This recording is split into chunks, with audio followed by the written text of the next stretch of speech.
চাৰাভাই দেউতা তেখেতে সেই মিলখন অনাৰ আছিল গতিকে সেই বিক্ৰম চাৰাভাই দেউতাকে মানে মিলৰ যিবিলাক কৰ্মচাৰী আছে কৰ্মচাৰীবিলাকক যিটো মজুৰি বা যিটো ঘৰত এটা ন্যায় বা এটা এমপ্লয়ী চিভিল ৰাইটছ থাকিব লাগে সেই ৰাইটছবিলাক কম পোৱা গৈছে গান্ধীজীৰ লগত চৰ্দাৰ বল্লভভাই পেটেল আছিল তেখেতেও সেই আবেদনত মিল ষ্ট্ৰাইকত যোগদান কৰিলে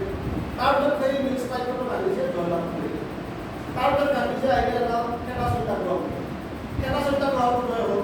তাৰপিছত যেতিয়া 1919 ৰাওলাট দেশ আহিল ৰাওলাট দেশ অনাৰ লগে লগে আমাৰ ইণ্ডিয়াত কেনেকুৱা হ'ল জালিয়ানৱালা বাগ হত্যাকাণ্ড হ'ল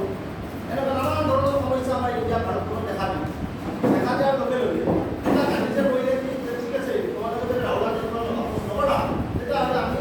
নন কোঅপাৰেশ্যন পেচিভ ৰেজিষ্টেঞ্চ আমি কোনো চাকৰি নকৰোঁ ব্ৰিটিছৰ লগত আমি কোনো ব্ৰিটিছৰ অনুষ্ঠানত আমি শিক্ষা গ্ৰহণ নকৰোঁ গান্ধীজীয়ে ভাবিলে যে আমি এতিয়া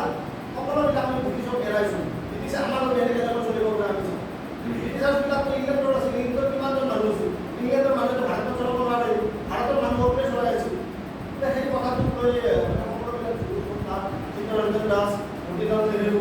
গান্ধীজী এনেকুৱা আৰু অন্যান্য কংগ্ৰেছৰ নেতা আহে কংগ্ৰেছৰ